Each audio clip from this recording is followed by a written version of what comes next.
ਇਮਰਾਨ ਖਾਨ ਸਾਹਿਬ ਨੇ ਹਕੂਮਤ ਨੂੰ ਸਾਫ਼ ਔਰ ਇਸ ਐਸਟੈਬਲਿਸ਼ਮੈਂਟ ਨੂੰ ਪੈਗਾਮ ਦਿੱਤਾ ਕਿ ਤੁਸੀਂ ਮੈਨੂੰ ਭਾਵੇਂ ਆਈਨੀ ਅਦਾਲਤਾਂ ਤੋਂ ਮੈਨੂੰ ਸਜ਼ਾਏ ਮੌਤ ਦੇ ਦਿਓ, ਕੁਝ ਵੀ ਕਰ ਦਿਓ, ਮਗਰ ਮੇਰੇ ਕੋਲੇ ਆਖਰੀ ਕਾਰਡ ਹੈ ਬੈਨ ਅਕਵਾਮੀ ਸਤ੍ਹਾ ਤੇ ਮੈਂ ਉਹਨਾਂ ਅਦਾਲਤਾਂ 'ਚ ਵੀ ਕੇਸ ਲੈ ਕੇ ਜਾਵਾਂਗਾ ਔਰ ਤੁਹਾਨੂੰ ਨੰਗਾ ਕਰਾਂਗਾ। ਉਹਨਾਂ ਆਖਿਆ ਉੱਥੇ ਕਿ ਤੁਹਾਡੀਆਂ ਜਿਹੜੀਆਂ ਅਦਾਲਤਾਂ ਨੇ ਉਹ ਬਿਲਕੁਲ ਗਲਤ ਤਰੀਕੇ ਨਾਲ ਲੋਕਾਂ ਤੇ ਕੇਸ ਬਣਾ ਰਹੀਆਂ ਨੇ ਔਰ ਲੋਕਾਂ ਨੂੰ ਬੇਗੁਨਾਹ ਅੰਦਰ ਰੱਖਿਆ। ਮੇਰਾ 10 ਤੋਂ 15,000 ਜਿਹੜਾ ਬੰਦਾ ਵਰਕਰ ਹੈ ਉਹਨਾਂ ਨੂੰ ਜੇਲ੍ਹ ਦੇ ਅੰਦਰ ਬੰਦ ਕੀਤਾ ਔਰ ਉਹਨਾਂ ਨੂੰ ਸਜ਼ਾਵਾਂ ਦਿੱਤੀਆਂ। ਮੇਰੀ ਲੀਡਰਸ਼ਿਪ ਉਤੇ ਜ਼ੁਲਮ ਕੀਤੇ ਜਾ ਰਹੇ ਨੇ। ਜਿਹੜੀਆਂ ਲੇਡੀਜ਼ ਅੰਦਰ ਨੇ ਉਹਨਾਂ ਨੂੰ ਵੀ ਹਬਸੇ ਬੇਜਾ 'ਚ ਰੱਖਿਆ ਹੈ ਔਰ ਮੇਰੇ ਉੱਤੇ ਵੀ ਇਹਨਾਂ ਨੇ ਮੁਲਾਕਾਤਾਂ ਦਾ ਸਿਲਸਿਲਾ ਬੰਦ ਕੀਤਾ ਹੋਇਆ ਹੈ ਔਰ ਬਾਰ-ਬਾਰ ਇਹ ਜ਼ੁਲਮ ਔਰ ਬਰਬਰੀਅਤ ਕਰ ਰਹੇ ਨੇ। ਉਧਰ ਲੀਮਾ ਖਾਨ ਦੇ ਅੱਗੇ ਸਵਾਲ ਹੁੰਦਾ ਕਿ ਜਨਾਬ ਜਿਹੜਾ ਬੁਸ਼ਰਾ ਬੇਗਮ ਹੈ ਜਿਹੜਾ ਉਹ ਲੀਡ ਕਰਕੇ ਡੀ ਚੋ ਗਏ ਸੀ, ਤੁਸੀਂ ਉਹਦੇ ਬਾਰੇ ਕੀ ਕਹਿੰਦੇ ਹੋ? ਉਹਨੇ ਬਿਲਕੁਲ ਠੀਕ ਸੀ, ਉਹਨਾਂ ਸਹੀ ਲੀਡ ਕੀਤਾ ਸੀ, ਮਗਰ ਜਿਹੜਾ ਕੰਟੇਨਰ ਸੀ ਉਹਦੇ ਉੱਤੇ ਅਗਰ ਬੁਸ਼ਰਾ ਬੀਬੀ ਔਰ ਸਾਥ ਉਹਦੇ ਲੀਡਰਸ਼ਿਪ ਹੁੰਦੀ ਤੇ ਫਿਰ ਇਸ ਹਕੂਮਤ ਨੇ ਜਿਹੜੀ ਬਰਬਰੀਅਤ ਔਰ ਜ਼ੁਲਮ ਕੀਤਾ ਹੈ, ਇਹਨਾਂ ਨੇ ਉੱਥੇ ਵੀ ਗੋਲੀਆਂ ਬਰਸਾਣੀਆਂ ਸੀ ਤੇ ਉਹਨਾਂ ਨੂੰ ਵੀ ਸ਼ਹੀਦ ਕਰ ਦੇਣਾ ਸੀ। ਉਹਨਾਂ ਕਿਹਾ ਇਹਨਾਂ ਨੇ ਇਹ ਨੀਅਤ ਕੀਤੀ ਸੀ ਕਿ ਅਸੀਂ ਇਹਨਾਂ ਨੂੰ ਮਾਰਨਾ ਹੀ ਮਾਰਨਾ ਹੈ, ਕਤਲ ਕਰਨਾ ਹੈ, ਜਾਨ ਇਹਨਾਂ ਦੀ ਲੈਣੀ ਹੈ।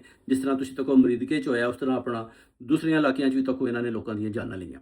ਤੇ ਇਹ ਲੀਮਾ ਖਾਨਮ ਨੇ ਪੈਗਾਮ ਦਿੱਤਾ। ਬਾਕੀ ਖਾਨ ਸਾਹਿਬ ਦਾ ਜਿਹੜਾ ਆਖਰੀ ਕਾਰਡ ਹੈ ਉਹਨਾਂ ਵੀ ਦੱਸ ਹਟਿਆ ਕਿ ਬੈਨ ਅਕਵਾਮੀ ਸਤ੍ਹਾ ਤੇ ਮੈਂ ਇਹਨਾਂ ਨੂੰ ਨੰਗਾ ਕਰਾਂਗਾ ਔਰ ਇਹਨਾਂ ਨੂੰ ਮੈਂ ਇਹਨਾਂ ਦੀ ਜਾਨ ਨਹੀਂ ਛੱਡਾਂਗਾ। ਸਪੈਸ਼ਲੀ ਉਹਨਾਂ ਆਖਿਆ ਕਿ ਜਿਹੜਾ ਫੀਲਡ ਮਾਰਸ਼ਲ ਹੈ ਇਹਦੀ ਤੇ ਮੈਂ ਜਾਨ ਛੱਡਾਂਗਾ ਨਹੀਂ, ਕੁਝ ਵੀ ਹੋ ਜੇ, ਕਿਉਂਕਿ ਇਹਨੇ ਇਹਨਾਂ ਨੂੰ ਸਪੋਰਟ ਕੀਤਾ। ਜਿਹੜੀ ਇਹ ਜੈਲੀ ਹਕੂਮਤ ਹੈ ਔਰ ਸਾਡੀ ਹਕੂਮਤ ਨੂੰ ਇਹਨਾਂ ਜ਼ਬਰਦਸਤੀ ਕਰਾਇਆ ਔਰ ਮੇਰੀ ਜਿਹੜੀ ਪਾਰਟੀ ਸੀ ਉਹਨੂੰ ਸਖਤ ਇਹਨਾਂ ਨੁਕਸਾਨ ਪਹੁੰਚਾਇਆ ਔਰ ਮੈਨੂੰ ਜੈਲੀ ਕੇਸਿਸ ਬਣਾ ਕੇ ਇਹਨਾਂ ਜੇਲ੍ਹ ਦੇ ਅੰਦਰ ਬੰਦ ਕੀਤਾ ਹੋਇਆ ਹੈ। ਹਾਲਾਂਕਿ ਮੇਰਾ ਕਿਸੇ ਵੀ ਕੰਮ ਦੇ ਵਿੱਚ ਕਿਸੇ ਕਿਸਮ ਦਾ ਕਸੂਰ ਕੋਈ ਨਹੀਂ। ਨਾ ਮੈਂ 9 ਮਈ ਦੇ ਹਵਾਲੇ ਨਾਲ ਕਿਸੇ ਨੂੰ ਮੈਂ ਕਿਹਾ, ਨਾ 9 ਮਈ ਦੇ ਹਵਾਲੇ ਦੇ ਨਾਲ ਮੇਰੇ ਬੰਦੇ ਉਸ ਕੋਰ ਕਮਾਂਡਰ ਹਾਊਸ ਦੇ ਅੰਦਰ ਪਾਏ ਗਏ ਨੇ।